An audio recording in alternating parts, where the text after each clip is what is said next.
Hello everyone and welcome to the class. आज हम लोग कॉमर्स के एक और सब्जेक्ट से मिलेंगे जिसका नाम है इकोनॉमिक्स। पिछले वीडियो में आप लोगों ने अकाउंट से दोस्ती करी, तो चलिए शुरू करते हैं आज इकोनॉमिक्स से दोस्ती करना। सर हमने इकोनॉमिक्स पढ़ी हुई है, हमें दोस्ती करने की कोई ज़रूरत नहीं है, हमारी इससे पहले से ही पुरानी दोस्ती है। तो क्या हो गया भाई, चलो नए तरीके से दोस्ती करके देखते हैं। आपने इकोनॉमिक्स पहले पढ़ी है, ये बात मैं भी मानता हूँ। हम लोगों ने क्लास 8 में सिविक्स पढ़ी, 7 में सिविक्स पढ़ी, 9th में हम लोगों ने इकोनॉमिक्स का एक ग्लिम्स देखा। सर ग्लिम्स नहीं, बहुत बड़ा था। बच्चों, वो जो इकोनॉमिक्स पढ़ाई जाती है ना, वो इकोनॉमिक्स का एक इंट्रोडक्शन होता है। असली इकोनॉमिक्स तो आप लोग क्लास 11th और 12th में आकर ही पढ़ते हो।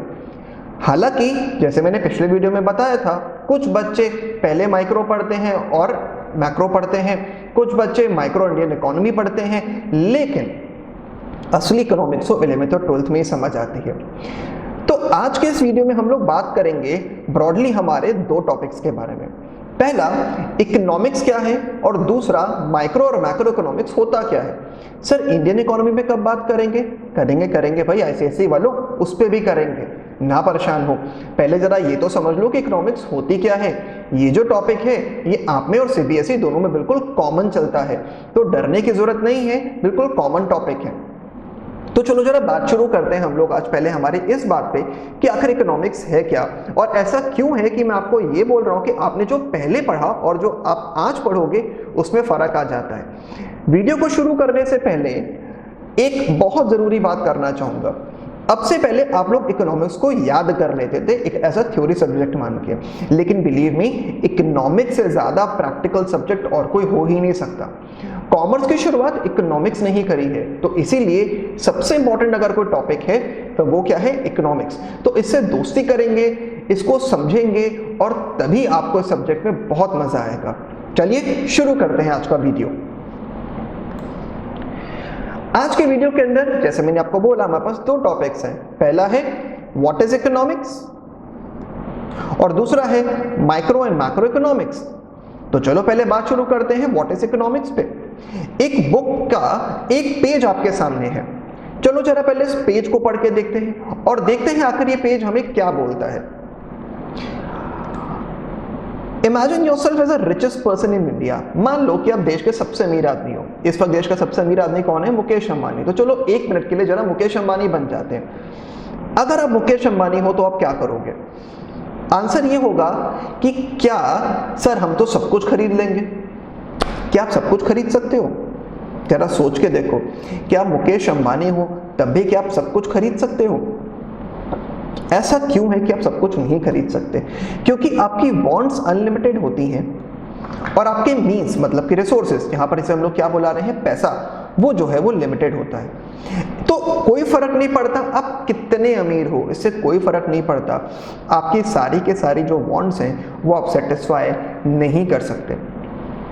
इसीलिए कहा जाता है कि कोई फर्क नहीं पड़ता कि आप कितने अमीर हो, आप कभी भी सब कुछ नहीं खरीद सकते।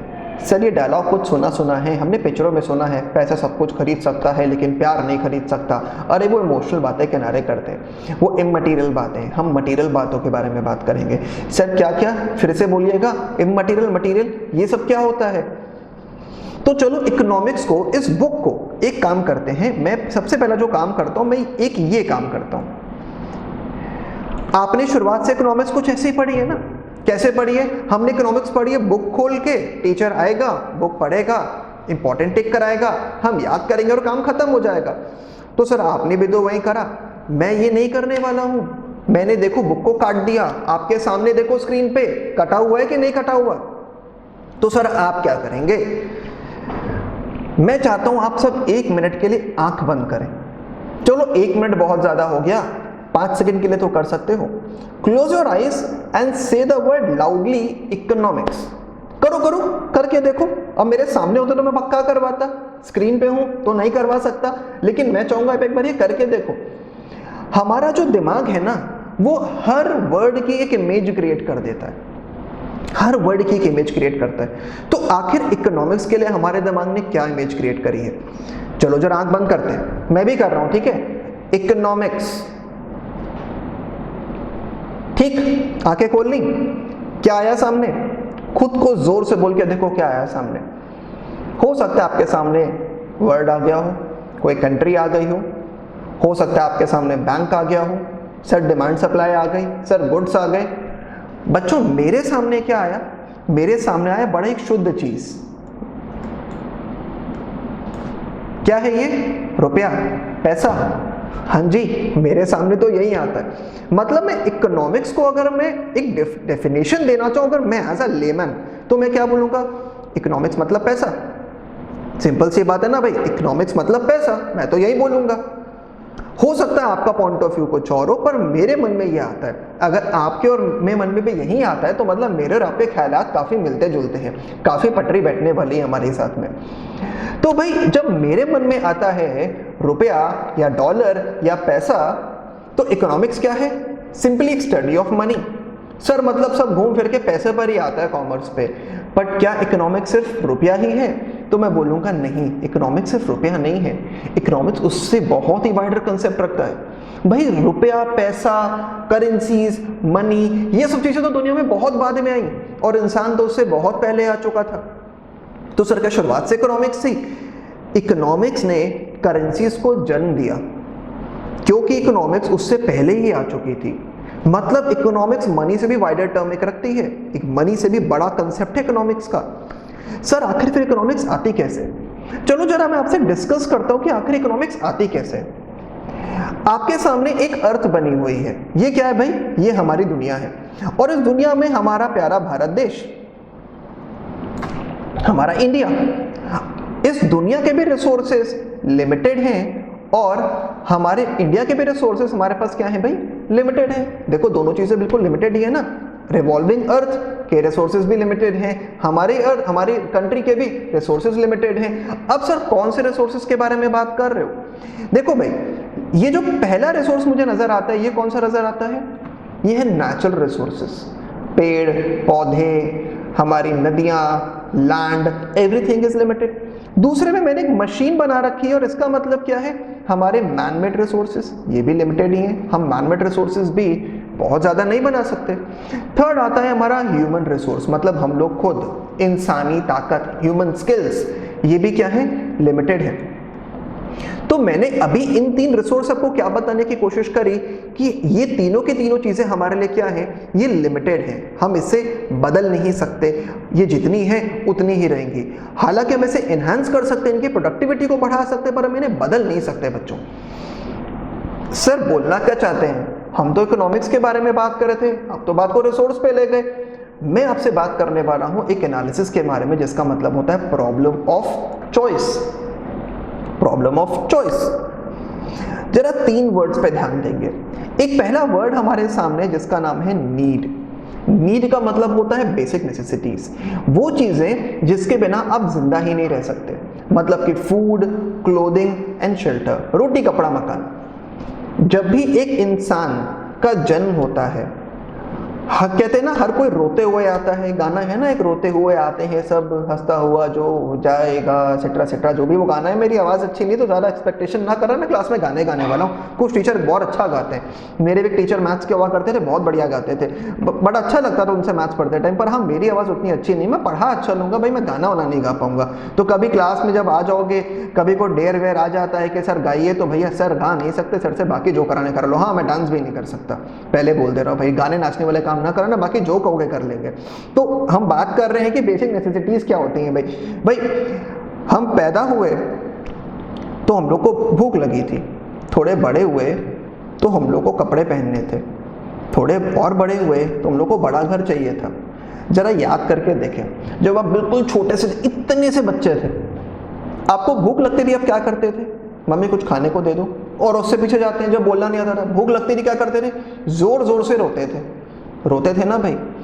तब आपको जो भी पिला दो, खिचड़ी खिला दो, दूध पिला दो, मस्त होके खा लेते थे, मस्त होके पी लेते थे, पेट भरना चाहिए। अब आजकल तो घर बैठे हो, भूख बड़ी लगती होगी, और कुछ बड़े ना बड़े पेट सबका जरूर बढ़ रहा होगा।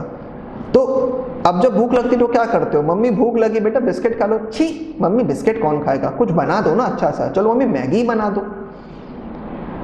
देखो आज भी भरना पेट ही है, तो नीड क्या है? फूड। आप जब छोटे थे आपको घर बहुत बड़ा लगता था, शायद आज आपको अपना घर उतना बड़ा ना लगता हो। जिनके पास अपना खुद का रूम नहीं वो क्या बोलते होंगे, मेरे पास अपना रूम नहीं है, मेरे दोस्त के पास अपना रूम होता है, भैया के पास अपना रूम है, दीदी के पास अपना रूम है, मेरे पास अपना रूम क्यों नहीं है। Same goes for clothing. जब आप छोटे थे तो आपको रोज कपड़े पहनाए जाते थे। कपड़े दो पार्ट में बांटे होते थे, घर वाले कपड़े, बाहर वाले कपड़े। जिस दिन बाहर वाले कपड़े पहनने का मौका मिल जाए कितने चेहरा खिल जाता था।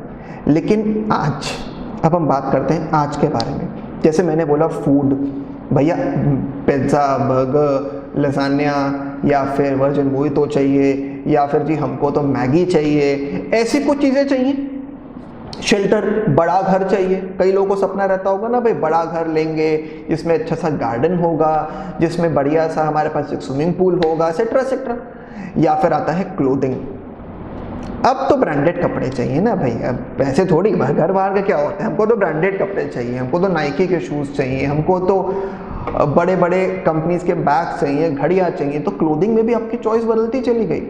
मैं कहना ये चाहता हूँ कि एक आदमी तीन चीज़ों के बिना सर्वाइव नहीं कर सकते, जिसको हम लोग बुलाते हैं फूड, शेल्टर एंड क्लोथिंग। और जब आपकी तीनों ज़रूरतें पूरी हो जाती हैं तो आप एक वांट क्रिएट करने लग जाते हो, मतलब something in excess of need.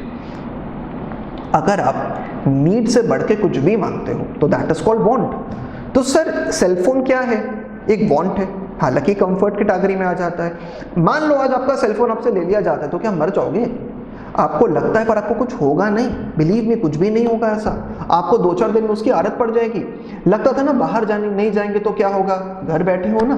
तो इसका मतलब है वांट का मतलब हुआ something in excess of need. Need से बढ़ के कुछ भी मिलेगा तो वो क्या है, want. Then goes for demand. Demand means एक वांट, मतलब नीड से कुछ ज्यादा, जिसमें आपकी परचेजिंग पावर होनी चाहिए, खरीदने की क्षमता। देखो वांट तो बहुत होती है। मेरी वांट ये कि मैं एक हेलीकॉप्टर ले लूं, पर क्या मेरे पास पैसा है? I don't have enough money to buy a chopper. तो मैं क्या करूंगा, वो मेरी वांट ही रहेगी। मान लो मेरे पास इतना पैसा आ जाता है, एक सेकंड के लिए मान लेते हैं, तो क्या मैं एक चॉपर लूंगा? शायद ना लूं। मुझे लगा क्या करूंगा, जाऊंगा कहाँ? इंडिया में ज़्यादा हेलीपैड तो है नहीं, खासकर मेरे शहर कानपुर में तो कहीं भी हेलीपैड इतने हैं नहीं है, मैं उड़ा के ले कहाँ जाऊंगा? तो इसका मतलब है एक वांट प्लस परचेजिंग पावर दोनों होनी चाहिए। मान लो आपका बर्थडे है और आपकी वांट थी, क्या वांट थी कि जी मुझे तो आईफोन चाहिए। मान लेते हैं आपको आईफोन चाहिए, तो आपके फादर या आपकी मदर आपको बोलते हैं ठीक है तुम्हारे बर्थडे पे तुम्हें दिला देंगे। आपने कहा हाँ हाँ बिल्कुल, कितने का आईफोन आएगा? आपने बोला जी यही कोई 70,000 का आएगा। तो पापा ने कहा चलो ठीक है मैं दिला दूंगा, मम्मी ने बोला ठीक है चलो मैं दिला दूंगी, और आपका बर्थडे आ जाता है, दे गिव यू कैश कि जाओ ले लो, और आपको उस वक्त लगता है यार 70,000 रुपये फ़ोन पे खर्च करने का मतलब है चलो एक लैपटॉप ले लूँ, चलो एक स्कूटी ले लूँ, मेरे कुछ काम आ जाएगी, फ़ोन पे तो मैं कल बोर ही हो जाऊँगा या हो जाऊँगी। तो इसका मतलब है ज़रूरी नहीं है बच्चों कि आपको आज जो चीज़ चाहिए वो हमेशा आगे वाले टाइम पर भी चाहिए होगी। तो डिमांड बनने के लिए दो चीज़ों को आना ज़रूरी होता है, एक होता है वांट, दूसरा होता है परचेजिंग पावर, मतलब विलिंगनेस टू परचेज भी होनी चाहिए। परचेजिंग पावर पैसा होना चाहिए, और खरीदने का मन, मतलब उस पैसे को खर्च करने का मन भी आपका होना चाहिए। जब ये तीनों चीजें इकट्ठे काम करती है ना तो उसे हम लोग बुलाते हैं डिमांड का क्रिएट हो जाना। तो ये तो बात रही नीड, वांट और डिमांड के बारे में। अब बात यह है कि प्रॉब्लम कहाँ आती है, चॉइस की प्रॉब्लम कहाँ आती है। चॉइस की प्रॉब्लम तब आती है क्योंकि वांट जो है वो अनलिमिटेड है। देखो भाई नीड तो लिमिटेड हो गई, डिमांड में कंडीशंस लगी तो वो भी लिमिट कर गई, पर वांट क्या है? वांट तो है अनलिमिटेड। तो अगर मैं वांट को हिंदी में बोलाऊं तो मैं क्या बोलाऊंगा? इच्छा। हम पूरा दिन सोचते हैं, शेख चिल्ली की तरह सपने देखते रहते हैं, हम सड़क पे चल रहे हम देखते रहते हैं यार ये मिल जाए वो मिल जाए सब कुछ मिल जाए, तो वो तो अनलिमिटेड। तो प्रॉब्लम कहाँ आती है? वांट से, क्योंकि हमारी वांट्स क्या है? अनलिमिटेड है, पर उसको पूरा करने के लिए जो रिसोर्सेज हैं वो क्या है बच्चों? वो लिमिटेड है। जो वांट है वो तो अनलिमिटेड है, पर रिसोर्सेज पूरा करने के लिए क्या है? लिमिटेड है। इसीलिए एक प्रॉब्लम आती है किसकी? स्कैर्सिटी की। क्या है स्कैर्सिटी? स्कैर्सिटी मतलब होता है कमी। ये कब आती है? जबकि वांट ज्यादा है और रिसोर्सेज कम है। बात यह कि ये यूनिवर्सल प्रॉब्लम है, दुनिया के हर देश में हर व्यक्ति के साथ ये दिक्कत है। आप जितने भी अमीर हो जाओ, आप सब कुछ नहीं खरीद सकते, मतलब आपके पास रिसोर्सेज हमेशा कुछ ना कुछ कम तो रहेंगे ही रहेंगे ना। कोई देश जितना भी डेवलप हो जाए उसके रिसोर्सेज तो लिमिटेड ही है और वांट अनलिमिटेड है, आप इसे कंट्रोल कर ही नहीं सकते। तो रिसोर्सेज एक तरफ तो होते हैं स्केर्स, दूसरा होता है रिसोर्सेज के क्या होते हैं, ऑल्टरनेटिव यूजेस। अब ये ऑल्टरनेटिव यूज का मतलब हमें पता है, इसका मतलब क्या होता है कि रिसोर्सेज के कई ढेर सारे यूज होते हैं। तो भाई जरा मैं रिसोर्स को दो लेवल पे ले जाता हूँ। एक मैं पहले आपसे बात करता हूँ, आप अभी तो खैर घर बैठे हो, बट अगर मैं बोलूँ क्या आपकी जेब में ज्यादा नहीं 1 रुपया है, 1 रुपया, बच्चों 1 रुपये से क्या क्या कर सकते हो? 1 रुपये से चलो लिस्ट बनाते हैं। हमने लिस्ट बनानी शुरू करी। 1 रुपये से सबसे पहले मैं क्या कर सकता हूँ? सर मैं टॉफी खरीद सकता हूँ, ठीक है। सर मैं इसके एक भिखारी को दे सकता हूँ, ठीक है। सर मैं 1 रुपये को सेव भी कर सकता हूँ, ये भी ठीक है। 1 रुपये के हमने अभी 3 यूज देख लिए। कहीं हमने डोनेट कर दिया, हमने उसकी टॉफी खरीद ली, हमने उसको सेव कर लिया, हमने उसे फोटोकॉपी करा ली। कितने यूज हो सकते हैं? 1 रुपया, और यूज बहुत है। मतलब रिसोर्स के ऑल्टरनेटिव यूज तो होते ही होते हैं। मैं अगले पॉइंट पे बात करता हूं। एक और मेरे पास एक रिसोर्स जो सबसे ज्यादा लिमिटेड रिसोर्स है दुनिया का, वो क्या है? लैंड। लैंड, जमीन। दुनिया में कुछ भी होगा पर आपके पास जमीन कभी भी आप ना बढ़ा सकते हो ना घटा सकते हो। लैंड की इनडेस्ट्रक्टिबल पावर होती है, ना उसे खत्म करा जा सकता है ना उसे बढ़ाया जा सकता है। कोई भी प्लीज दुबई के मैन मेड आइलैंड्स पे मत जाना, वो भी जमीन को मिट्टी उठा के दूसरी जगह शिफ्ट करे जा रही। तो आप एक जगह की लैंड को दूसरी जगह खाली शिफ्ट करो, लैंड को ग्रो नहीं कर सकते। कई बार बच्चे मुझसे बात ये कई बार पूछ लेते हैं सामने फेस टू फेस वाली क्लास में कि सर दुबई ने देखो आइलैंड बना दिया, आप कह रहे हो लैंड ग्रो नहीं हो सकती। बेटा लैंड ग्रो नहीं हुई है, लैंड को खाली एक से दूसरे का हटाया गया है, लैंड ग्रो नहीं हुई कहीं पर भी। तो land can not be grown. और एक लैंड के ऊपर आप क्या क्या कर सकते हो?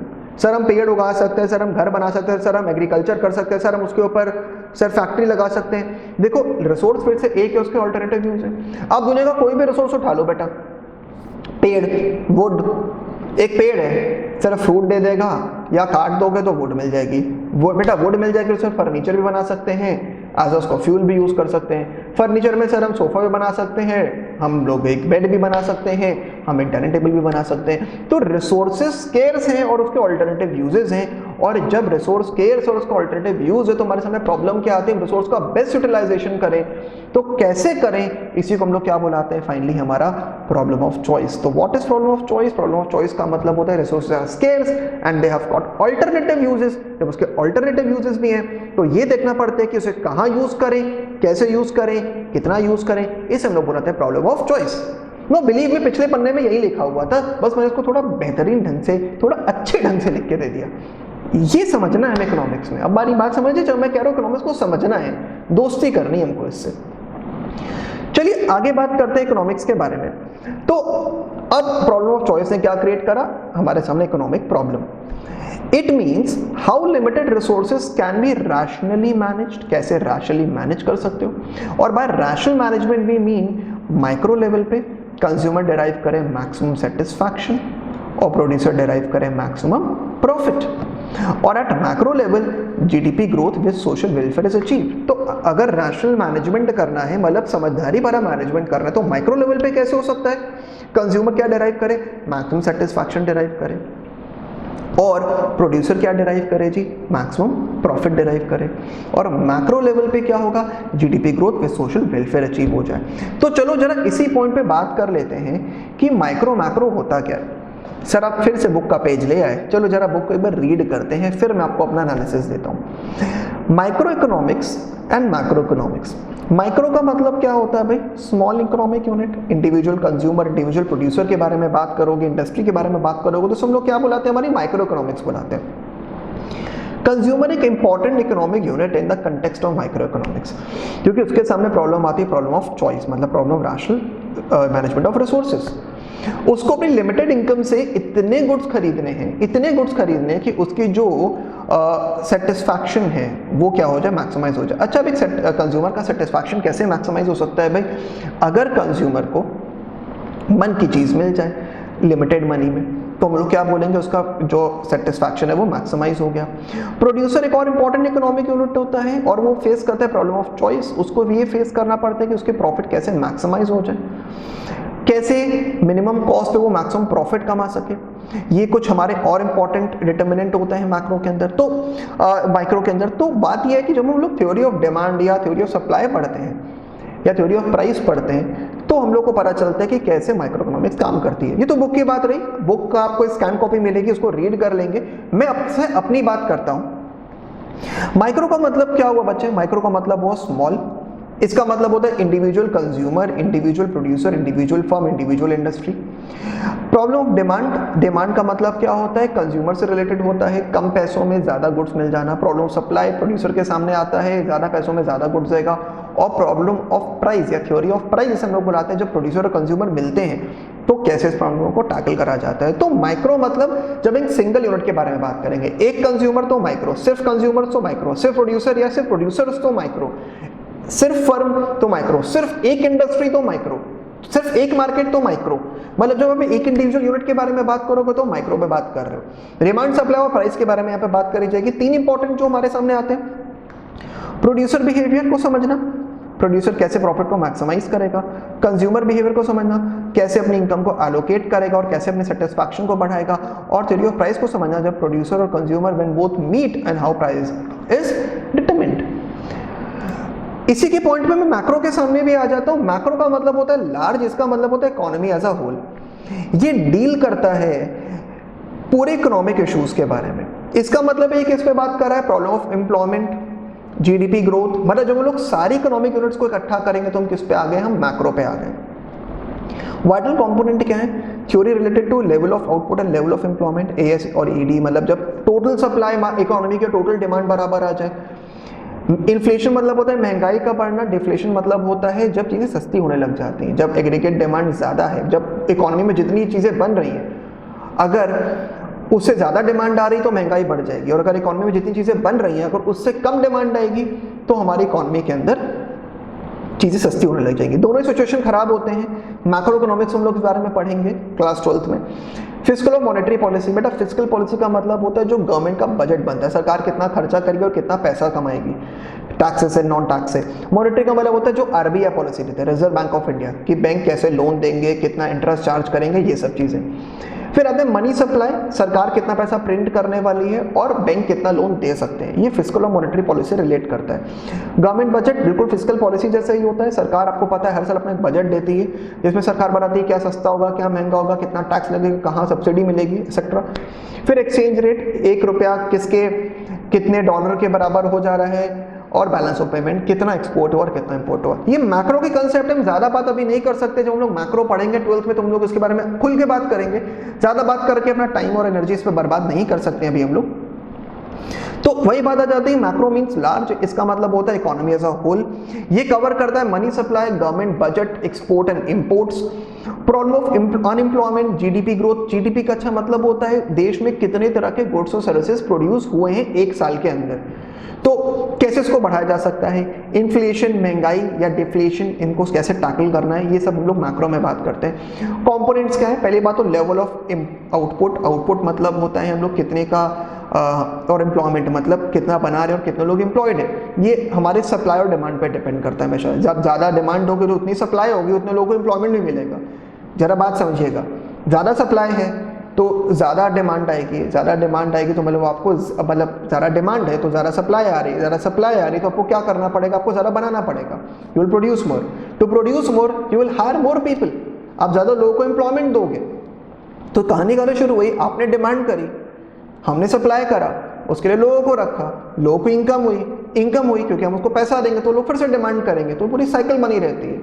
डिमांड आ रही तो सप्लाई है तभी डिमांड है।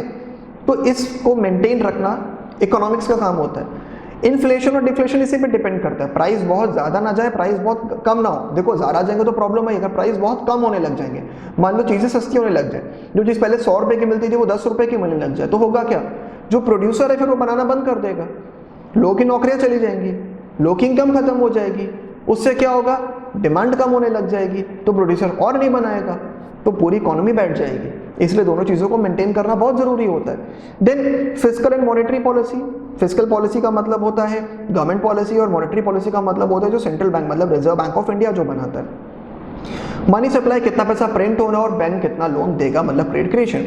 एक्सचेंज रेट मैंने आपको बताया कि हमारा एक रुपया कितने डॉलर का होगा, और एक्सपोर्ट एंड इंपोर्ट। ये सारी बातें मैक्रो में पढ़ेंगे और वो हम अगले साल पढ़ने वाले मैक्रो इकोनॉमिक्स के अंदर। तो अभी ज्यादा बात करूंगा आप पूरी करोगे बात को। तो देन फाइनली हमारे सामने जो एक टॉपिक और आता है वो आता है माइक्रो मैक्रो का डिफरेंस। हम ऑलरेडी बात कर चुके हैं पर एक बार इसको नटशेल में पढ़ लेते हैं। तो बच्चों माइक्रो इकोनॉमिक्स का मतलब हो economic issues related to small economic units, individual firm. Macro economics का मतलब होता है individual issues level of economy as a whole पे।